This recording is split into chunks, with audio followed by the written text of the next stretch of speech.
My name is Charlotte. I'm 26 years old and single. I don't have a full-time job. I've been a bit of a shut-in since middle school. I went to high school, but I dropped out, so I only have a middle school education.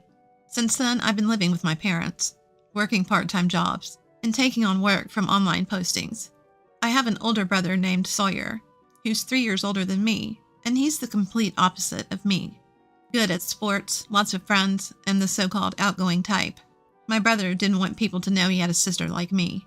He never brought friends home, and even if I happened to run into him and his friends at the convenience store, he'd ignore me. I thought it couldn't be helped and considered it like someone else's problem. Once my brother started college and moved out to live on his own, I stopped worrying about such things. Then, there was talk of my brother getting married. He would be turning 29. It wasn't surprising. Later, it was decided that my brother would bring his fiancée to our parents' house. Since I was home that day, I decided to join them. "Dad, Mom, I'm home." My brother arrived on time, and when he saw me sitting with our parents, he looked confused for a moment. "Sorry to intrude." His fiancée entered the house, seemingly unaware of my brother's attitude. Then looking at me, she said, "Huh," and looked puzzled. I could tell from her eyes that she was asking my brother, "Who is this?" He probably hadn't told her about me. "Thank you for coming all this way. I'm Sawyer's mother. This is his father." My mother introduced only herself and my father. The fiancé seemed satisfied and bowed politely, but still looked puzzled. My father didn't follow up on my behalf. My parents have always been harsh with me, who couldn't live up to my accomplished brother. When we were young, they'd say things like, "Your brother can do it, why can't you?" As if it was part of our education. But it changed as we grew older. Eventually, I was even called a money-sucking leech. It seemed that my parents were planning to ignore me at this meeting too. "I'll go and get some more drinks." As my mother stood up to leave, she whispered in my ear, "Why are you here? Go back to your room." I had attended this meeting because I wanted to get along with my family in my own way, but it seemed to have backfired. Still, I couldn't just leave, so I stayed put. My brother's fiancée introduced herself as Isabella. She was the same age as me, 26, but a beautiful woman with a refined atmosphere, giving off a vibe that I shouldn't casually talk to her. My brother seemed a bit annoyed. He probably didn't like me being there. He introduced the woman to our father and mother, but he didn't talk to me at all. I felt like a ghost. When the conversation about the marriage was over, casual chatter naturally started, but my brother still acted like I didn't exist. And then Sawyer asked, What do you usually do, Charlotte?" Before I could answer, my brother interrupted. "Wait, Isabella, you don't need to talk to her." That's what he said, clearly. Isabella looked a bit surprised. "That's right, don't worry about it." My mother chimed in.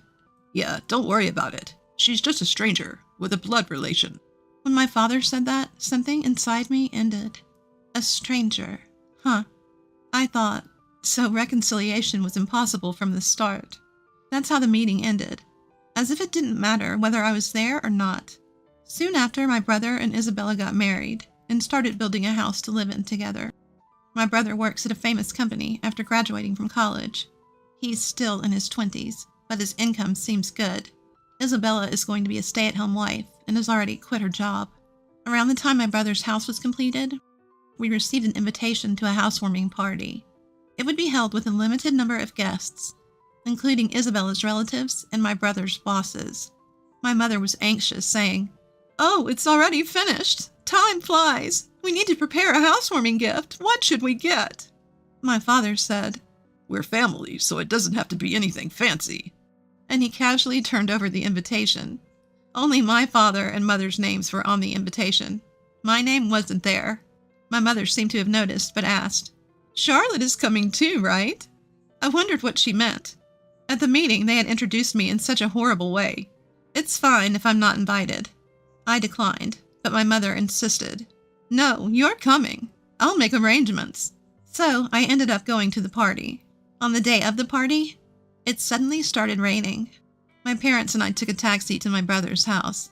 My brother and his wife didn't come out to the front yard because of the rain, and welcomed their guests at the entrance. As soon as we arrived at my brother's house, my mother said to me, "You pay for the taxi," and got out of the car with my father first. Without umbrellas, they both hurried toward the entrance. Ah, so that's why, I thought. There was quite a distance between my brother's house and ours. I thought it was extravagant to take a taxi. I was the one called to pay for the car.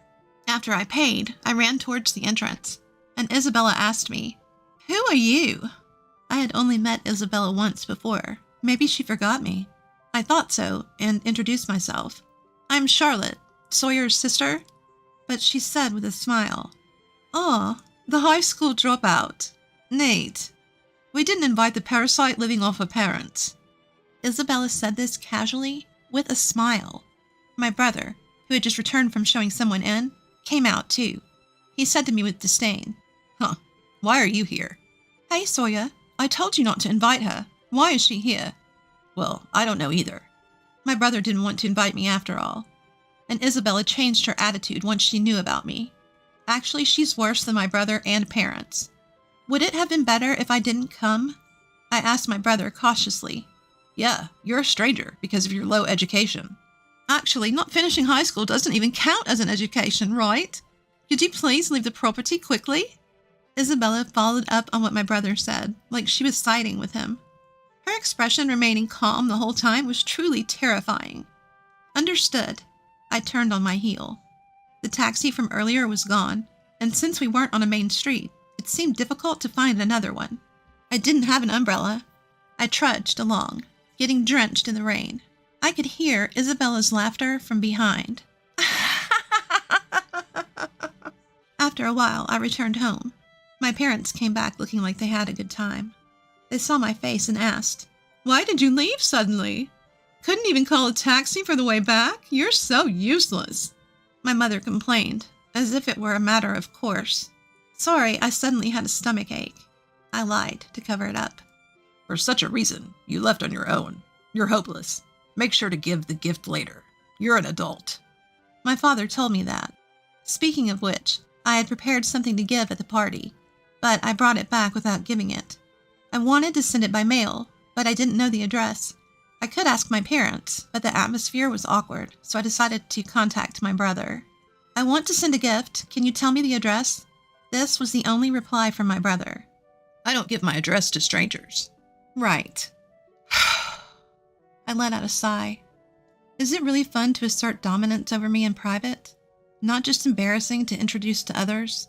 I couldn't help but be amazed. It might not be just my brother who's sending these messages. Maybe Isabella is also typing and laughing out loud.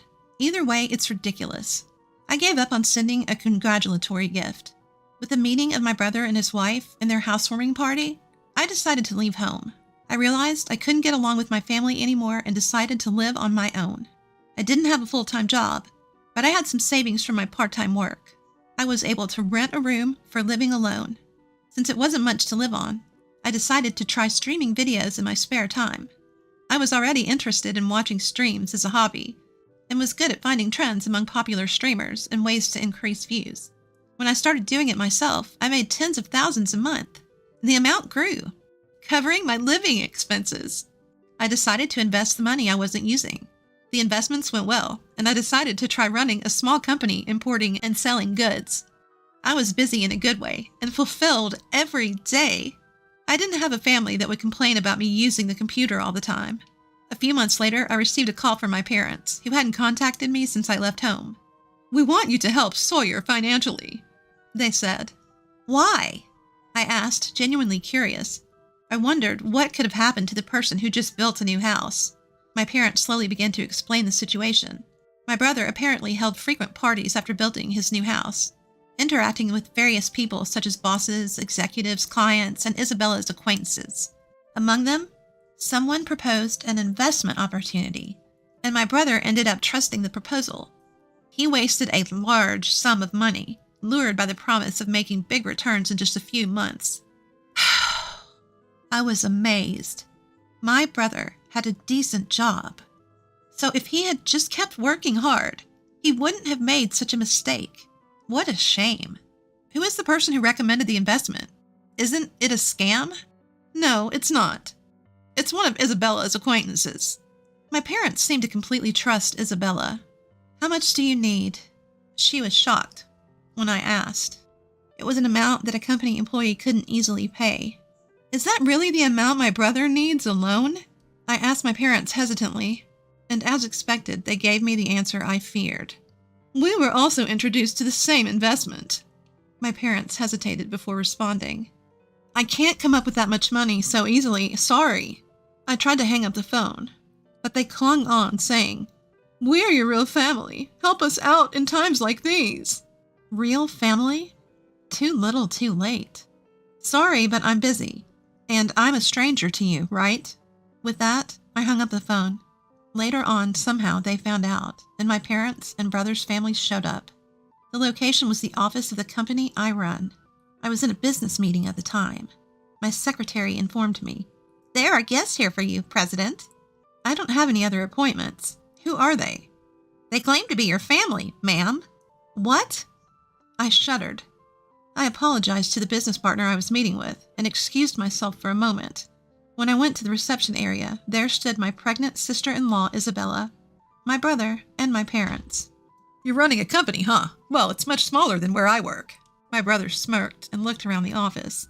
Who are you? I asked, pretending I didn't know them. What's with the attitude? My brother shouted, losing his temper. My mother intervened and explained, We talked about this before, but we need your support. You're running a company, so you can help us out, right? My mother shamelessly asked for money, as if it was the most natural thing in the world. Yeah, it's an important time for our family. Isabella is about to give birth. The child's growth isn't good, so we need to see a good doctor. Please, Charlotte. My father and Isabella chimed in, acting as if it was my duty to pay off everyone's debts. Employees occasionally walked by the reception area, glancing over with concern. Wanting to get rid of them as quickly as possible, I said, Please leave. You're causing a disturbance. My brother exploded with anger again. What? We're a disturbance? We came all the way here, and that's how you talk to your family? He yelled. The employees passing by stopped in their tracks. Facing them, my brother started to make a scene. Do you all know? This girl dropped out of middle school. She was a shut-in. Neat! He seemed intent on humiliating me if I didn't give him the money. However, the employees responded with words my brother didn't expect. We know. Everyone knows the president's background. Me too. The president hires many people from similar situations. Is there a problem? My brother, who usually socializes only with highly educated and high-income people, seemed caught off guard and stammered. Instead, my father said, What a pathetic company.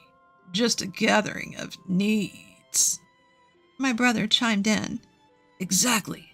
Companies that do business with a place like this can't be any good either. He yelled loudly. At that moment, the president of the company I was meeting with, who had been waiting in the reception room, came out. He must have heard the shouting. My brother's face went blank and then turned pale as he looked at the man. He lowered his gaze. What's wrong, Sawyer? Isabella asked my brother. Idiot, don't say my name. My brother whispered to Isabella, but it was too late. Sawyer! Sawyer! Oh, it's you! The company president walked straight up to my brother and looked at his face. You're the guy who always follows Mr. Long, the division manager, right? We owe a lot to your company. His company was also a client of my brother's company. My brother was sweating profusely from every pore on his face. That's... Oh, I guess I'm not memorable since we're not a decent company. When the president threw my brother's words back at him, my brother went, Ugh, and froze up. My father, mother, and Isabella also sensed the trouble and fell silent. I apologized to the president again, ignoring them.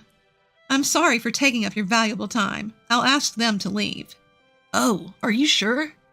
I have time today, so I don't mind waiting. You can prioritize talking with your family. No, they're not my family. I glanced at my parents' and brother's family as I said this. They're complete strangers. After that, my parents and brother's family were kicked out of the company. Maybe they were stunned by the exchange with the company president, but they left quietly. As for how my job was exposed, I was curious, so I looked into it and found out that Isabella was the cause. She had a friend who was well informed about investment-related information and always had her antenna up. There was a young woman in her 20s who was making a name for herself as a talented trader and company owner. Isabella was surprised when she saw a photo in the media and realized that this woman was her husband's sister, who she had heard was a middle school dropout and neat. Isabella told my brother and parents about this and suggested they ask me for money. Since I was busy during the day and didn't answer the phone, and I didn't call them back after they asked me for money, they came to my company. I had been treating them like complete strangers, so I decided not to get involved with them anymore. But I couldn't help but look into Isabella. I was curious about her friend being involved in my parents' and brother's financial failures. That friend was Isabella's ex-boyfriend. In fact, they seemed to still be involved. By the way, the child in Isabella's womb wasn't my brother's, but the child of that investor. No way. My brother was devastated. It's natural to be upset since everything had been a lie. Furthermore, it seems she had been extracting money from several other men under the guidance of her ex-boyfriend. Of course, my brother and Isabella ended up getting a divorce. Isabella is now under police custody along with her ex-boyfriend. However, the lost money won't be returned anytime soon. Ever since the incident at my company, my brother's position at his workplace worsened. In his 20s, he was transferred to a so-called window side department and eventually resigned. He couldn't work there for long and eventually resigned. Possibly irritated by the financial failure and trouble surrounding my brother, my father got into trouble when the president witnessed him losing his temper with a subcontractor at work. After investigating his work attitude, he was fired. Apparently, he had been saying things like, "Junior high or high school graduates are worthless. And if you didn't graduate from a certain university or higher, you're not a real person." Similar to what he used to say to me. So both my brother and father ended up losing their jobs. The family, or rather former family, whose income decreased, still contacts me saying, "Let's live together." By the way, I had them banned from entering my company's building, so they can't force their way in anymore. With everything that happened, we're still family, right? The unemployed trio tries various tactics to cling to me, but my answer is always the same. I don't know you. You're complete strangers to me. I have no intention of giving any other response in the future.